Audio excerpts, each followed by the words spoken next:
Pour chaque maladie, on peut devoir envisager une chirurgie lorsque les médicaments ne suffisent pas ou qu'il existe une complication telle qu'une perforation. La chirurgie intervient dans les 4 grandes pathologies digestives que sont l'oncologie, donc la chirurgie du cancer. La chirurgie, ça reste un cancer qui est localisé. Le but, c'est d'enlever tout le cancer. Dans les pathologies fonctionnelles, la chirurgie va permettre de restaurer l'anatomie.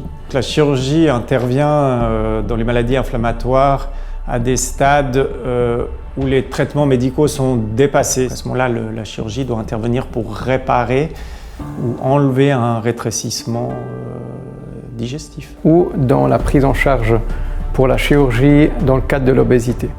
La chirurgie est pas forcément centrale. L'essentiel des maladies du système digestif sont traitées de façon non chirurgicale. L'immense majorité de la chirurgie digestive se fait par des petits trous, par des méthodes très narrows, disons. La chirurgie robotique, c'est l'aboutissement de cette chirurgie minimale invasive aujourd'hui. Ce portail elle amène encore au plus une grande sécurité opératoire, une précision du geste. Il ne s'agit pas d'un petit robot qui va opérer tout seul, comme on pourrait voir dans des dessins animés, mais il s'agit vraiment d'une simple interface qui va améliorer les performances du chirurgien. Si je bouge mon doigt de 1 cm, la pointe de l'instrument va peut-être bouger de 1 mm à l'intérieur du patient. L'avantage principal de la chirurgie minimale invasive, c'est le fait de pouvoir avoir des suites opératoires beaucoup plus rapides. La prise en charge des patients est faite de façon multidisciplinaire, principalement au cours des digestive boards qu'on a mis en place dans le centre digestif La Source. Les colloques multidisciplinaires sont, décisifs. C'est souvent des maladies complexes qui nécessitent l'avis de plusieurs médecins.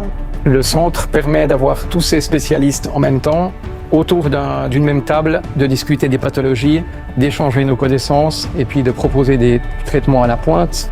Après, ça ne veut pas dire que le patient est broyé dans une machine. On va lui dire, voilà ce qu'on vous propose au vu de l'ensemble des spécialistes qui sont penchés sur votre cas. Le chirurgien, il n'est jamais seul. Il est toujours observé, mais il est surtout toujours aidé par tous les autres collègues.